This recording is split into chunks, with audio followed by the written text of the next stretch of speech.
Beyond the headlines. This is World Insight. Hello and welcome to World Insight with me, Tian Wei. The United States marked its 250th anniversary this year. When the world is in transition, the changes taking place in the U.S. and their implications for that country and the rest of the world is significant. The Eurasia Group, for example, in its annual list of top risks, even terms the U.S. political revolution as the principal source of global risk for the year 2026. On that and more, I spoke with Thomas Fingar, a professor at Stanford University, on the sideline of the World Peace Forum. As a veteran of China-U.S. engagement, he also articulated the importance of people-to-people exchanges remain essential to the better understanding between the world's two largest economies. There's an immovable deadline, it seems, for the rest of the year, likely to be 2 to 3 interactions among the top leaders of the two countries. Do you think the U.S. side, according to your knowledge and expertise, have been prioritizing what can be done? Or actually bureaucracies just want to wait it out, not doing anything? Probably a mix. That the bureaucracies are cautious because that's what bureaucracies are. It's what they're designed to do, not wanting to get out ahead of President Trump and provoke an outburst that might be a problem, waiting for signals coming out of the White House as to what he does or doesn't want to pursue. Well, there are very clear signals, right? There's a list of priorities the two presidents agreed already in May. So we haven't seen... Which one's a real priority? Which one's a real priority? For example, AI. Track one dialogue, we haven't seen that. What kind of advice would you give them so that they can start thinking? Prioritize what you want to do. You can't do very many things at the same time. That when stuff comes together at the top of a system, having spent a lot of time in senior positions, no top leadership can handle more than a couple of issues at a time. A couple can. Yeah. Otherwise, it gets raggedy in there, and it either gets paralyzed or you make mistakes. Well, from a scholar like me, the priority should be where you come out with an evaluation of what's doable. What can we reasonably do in the time available? Yeah. And how important is it? You don't want to spend time on trivial things just because they're easy. But you don't want to embark on something important if you kind of there's not enough time. Can't do the homework, can't do the... Is AI can be part of the priority? Maybe, if it's judged to be right, the space stuff, consultation, cliff race, arms control. The U.S. and Chinese presidents have agreed 5 times at prior summits to embark upon strategic arms control talks. I'd put that high on my list of priorities because the dangers of unanticipated, unwanted, accidental nuclear exchange is just too high. Right. How do you look at the current stage of the U.S. vis-a-vis the overall history? I know you've been teaching and you have been serving as a diplomat. I'm sure you have explained about the United States to many other people, including right now. What do you think? Because of things that our president has done or attempted to do, because of the way in which the Supreme Court has responded to those, the focus of American public, fundamental things like the Constitution, like values, like priority, is greater than it is. Most of the time for the last several decades, things have gone pretty well for us. There wasn't a reason for most Americans, most of the time, to be very engaged in politics. Politicians, professionals, they handle it pretty good. The perception now is not handling it very well. So we've got the fringes of both parties really engaged. Most Americans are still in the middle of the bell curve, pretty moderate, want cooperation, want to operate on consensus, want to get past paralysis. So we're thinking more about the system, how it is or isn't working, what the causes are, what kind of candidates, what the public, with greater public demonstrations, no kings, that kind of stuff, than there's been since the Vietnam War. I think that's a very good thing. There will be groups using the anniversary to call attention to that. Americans don't make a big deal about anniversaries. Except this one. Well, I mean, we have them every year. Every year it's a big fireworks presentation on the mall.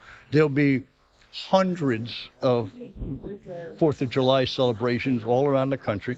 It's a community building, bonding kind of thing.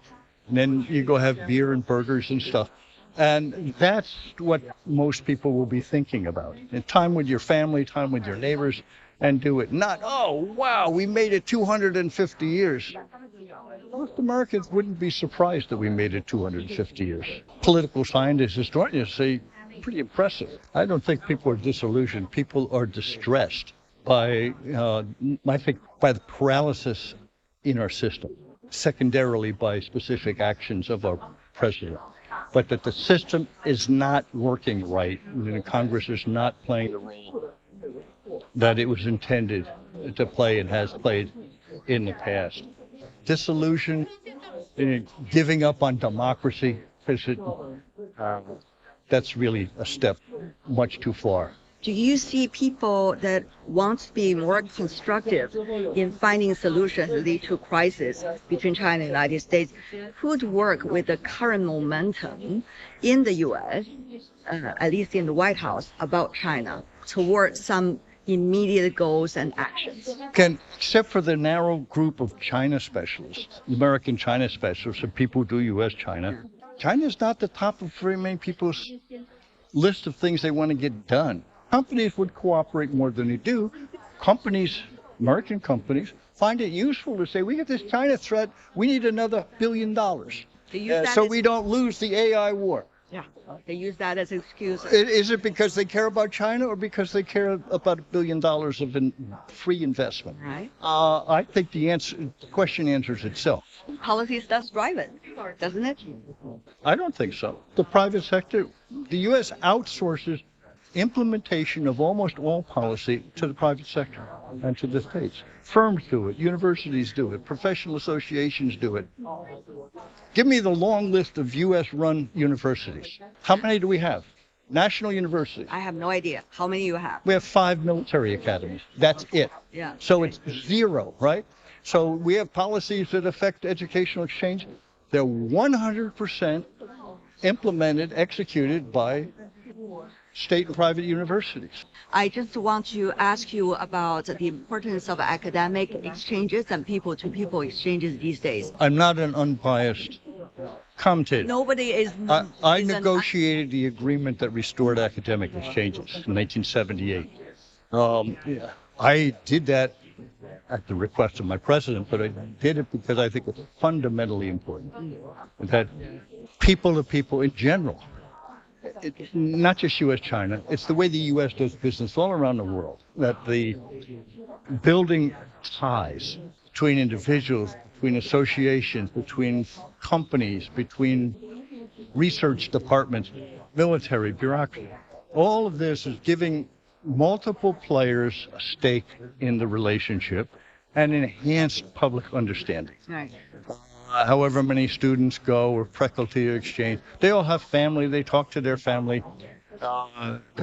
Americans don't have horns, they're not all evil. Is this gene still important? The gene of exchange is still important, do you think? I think that we don't have enough. We should have more. But in my view, and I think Cliff was implying this with the market determination for the disengagement and the pulling back, that is not a function of political, high-level policy disagreement.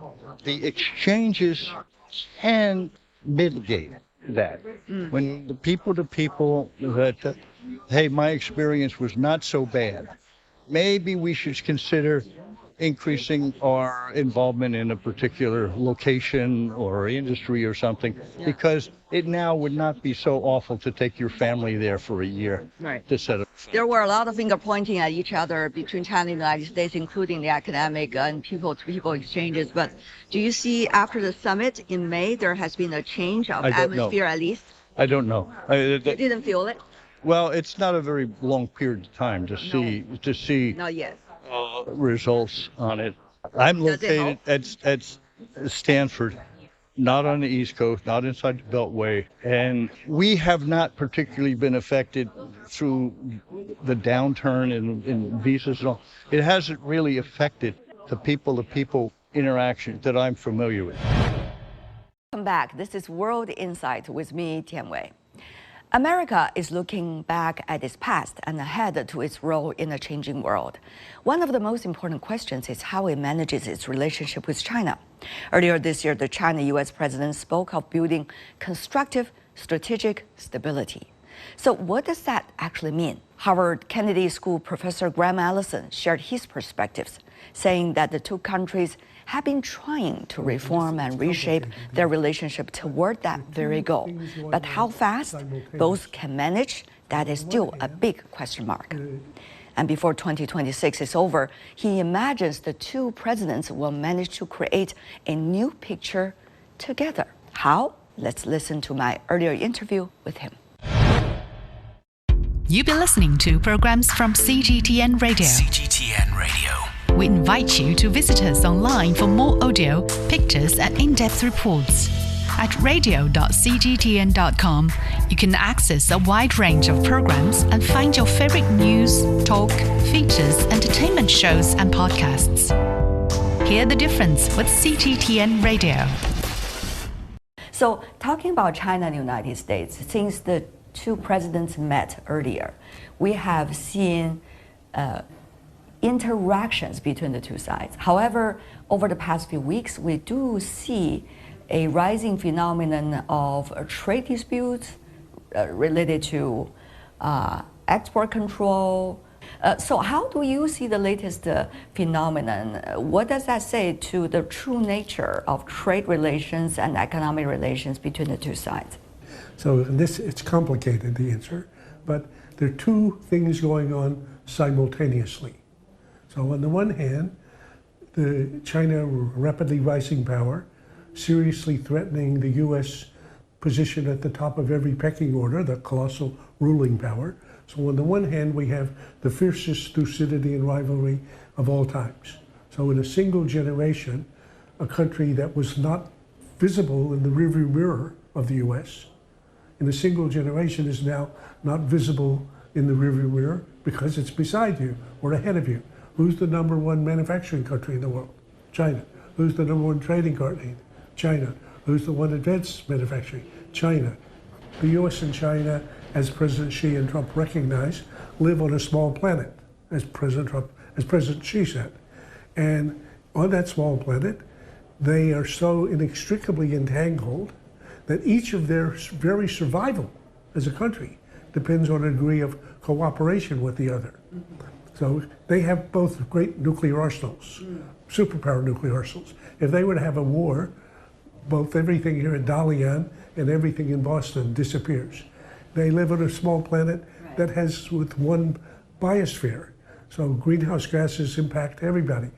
They have a financial and economic institutions that are so entangled. So they're going to be managing this struggle back and forth. On the one hand, here we had the summit just a month ago. They declared that no longer would they let great power competition be the only story. They tried to reshape the relationship Strategic to stability. Constructive strategic stability. That's a vision, or a pointer, a direction. So we're trying to build that. Now, building that requires straddling these two impulses. So on the one hand, we're working to cooperate. On the other hand, our governments, seeing where the rivalry creates pain, each take actions that can be interpreted by the other as hostile. And the difficulty of both President Xi and President Trump keeping control of the whole enterprises is very, very, but if I look at the balance of things, I think that you would be shocked if you read what President Trump's statement last week about China and about Xi Jinping. It was called an encomium to China. He said, I love China. I love Xi Jinping. He's the great leader in the world. Here's what I admire. Is this what Trump thinks? Absolutely, it is what he thinks. Now, does that mean that if we watch all of the behaviors of the U.S. government, and the American society, you won't see lots of pushback that you would naturally expect in the Thucydidean rivalry. But the challenge that both President Xi and President Trump recognize is their job is to try to manage and limit the damage from that activity and then channel it into areas where their cooperation actually creates great win-win benefits for both of them. So this is going to be it's going to be rocky, it's going to be fragile, it's going to be unstable, it'll lurch sometimes one direction rather than the other, which again emphasizes why it's so important that the two leaders be able to communicate with each other and have a rapport and a sense of, as Trump said at the end of the summit, he said, we have a relationship now where if something comes up, a problem, we can just pick up the phone and talk to each other. Well, excuse me, how good is that as compared to letting people imagine how terrible it would be and then interpreting it and misinterpreting it? So I would say my one-word summary, the relationship is improving and it's on a path of improvement. How much do you think the message has to be strong enough from the White House, from the President Trump, so that his apparatus of enterprise, as you said, using that word, would understand 100% and also be able to implement it into actions? The Trump administration does not have it doesn't operate in an orderly fashion the way previous administrations have. So the president has his views. Everyone knows that they have to be in line with the president's views, so they can't go to the opposite direction, but the degree of control is quite different than in the Chinese system. And the Trump administration has not done a good job of creating structures that manage very well. In the economic arena, in the U.S.-China relationship, fortunately, Scott Bessent, the Secretary of the Treasury, and his team have pretty much control of the part that they're dealing with. And similarly, his counterpart, He, has pretty good control. So that part is working. But if I look and see what happens in the Defense Department or what happens in the Commerce Department or what happens in the Congress, that's a whole other story. Is Taiwan question still as dangerous a one as it used to be before the two presidents met? I would say that one of the positive takeaways from the summit and also from the relationship that the two have been building over, and I think they've come to a degree of understanding of each other that they're not going to allow this third party to be the provocation that could drag them into a war that they don't want. You used to say recently, I remember at the Winter Davos, suggesting it's not destined to war as the title, part of your title of the book. Yes, right. But rather destined for peace for the year 2026. Well, I would say 2026 may turn out in history to be the year, and I think if President Xi and President Trump are successful, they would like to have it said that in 2026, the U.S. and China were seriously reframing or redefining the relationship in order to recognize that there's two simultaneous impulses, to compete and to cooperate, and that we have to do both at the same time. And that's difficult, but life is difficult. Leading up to the rest of the year, there are a lot of things going on, including APEC, the G20 summit. Professor, how do you see the preparations leading up to these events to make sure these can be successful and the world can be more assured about China-US on a strategic stability path as both two wished? So what President Xi and President Trump did at the Beijing summit was to provide not a blueprint of everything, just a pointer, as they said, a pointer to a constructive strategic stability, but now it's left to fill in what that actually means and how that works. And that's what we'll see over the period that people are preparing for right now, for the September meeting, and then for the two meetings that follow from that. Moving on to the issue of AI. As we know, the two largest innovation powers in the world, China and the United States, on the artificial intelligence. How do you see behind the surface, what is the nature of AI technological development and application development between these two economies? First thing to remember about AI is that nobody knows. So the people who I follow who work on the frontier of this, every month or 2 or 3 are shocked that things went faster and further than they could have imagined 3 months before.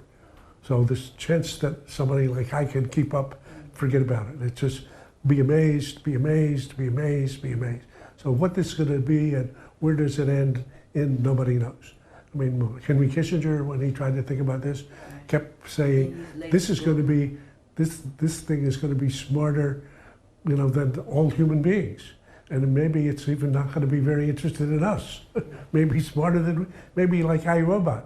So that if you go back into sci-fi, to Asimov, that's a good place to think, what could be possible? So who knows? Okay? Secondly, there are great benefits from AI, extreme, and you can see them all the time. Okay, but that next point, is it possible, even likely, that there will be negative applications of AI that'll have big harm for human beings? And the answer is yes. Is it possible that an AI could enable someone to create a bioweapon that would kill 1 million people? Yes. Okay. Well, wait a minute. So, and this thing should be developing just by companies out of control of any adult supervision from the government or from the society? I don't think so. But in the US, the company's sort of the king. They're developing as they are. Now there's a beginning to be a discussion of this. So Mythos became the occasion in which finally Scott Bessent, the Secretary of the Treasury, said, when somebody explained to him how if this was used, you might even crash the whole financial system. He said, wait a minute, this is a problem. We have to see what we can do. So President Xi and President Trump talked about this. Right. There's now going to be a working group to begin to track. Track one, yes. AI governance discussion. Well, I would say that's a good sign.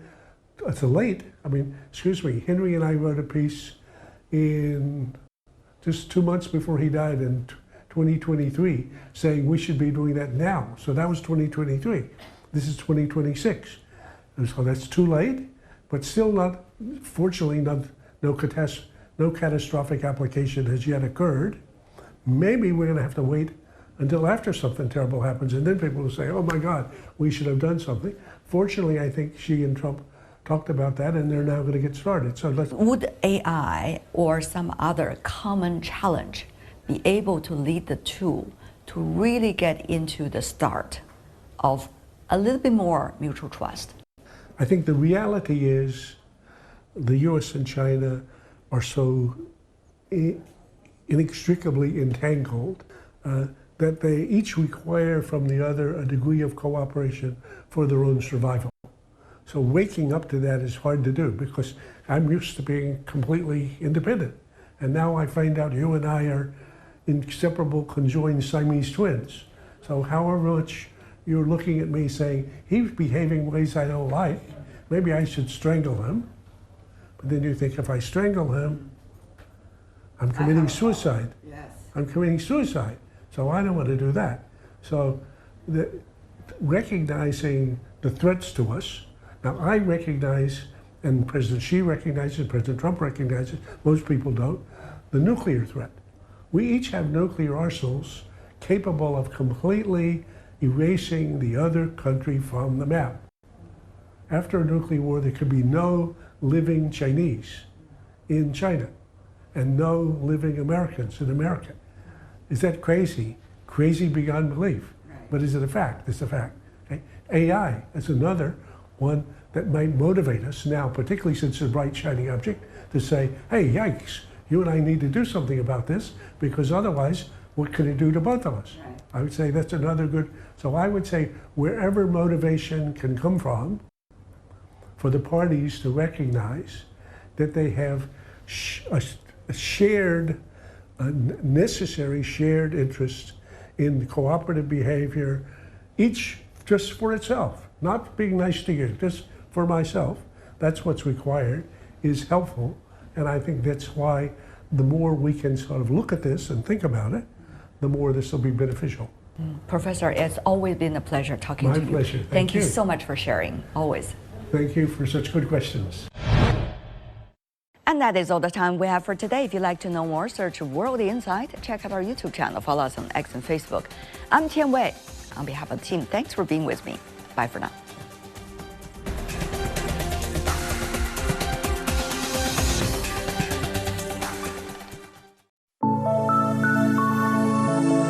Want to learn about world affairs in a more laid-back and accessible manner? Join insiders, experts, and analysts in the casual setting of the Chat Lounge to hear their personal experiences and opinions on major events and hot issues. Subscribe to Chat Lounge for free on Apple Podcasts, Spotify, or wherever you get your favorite podcasts.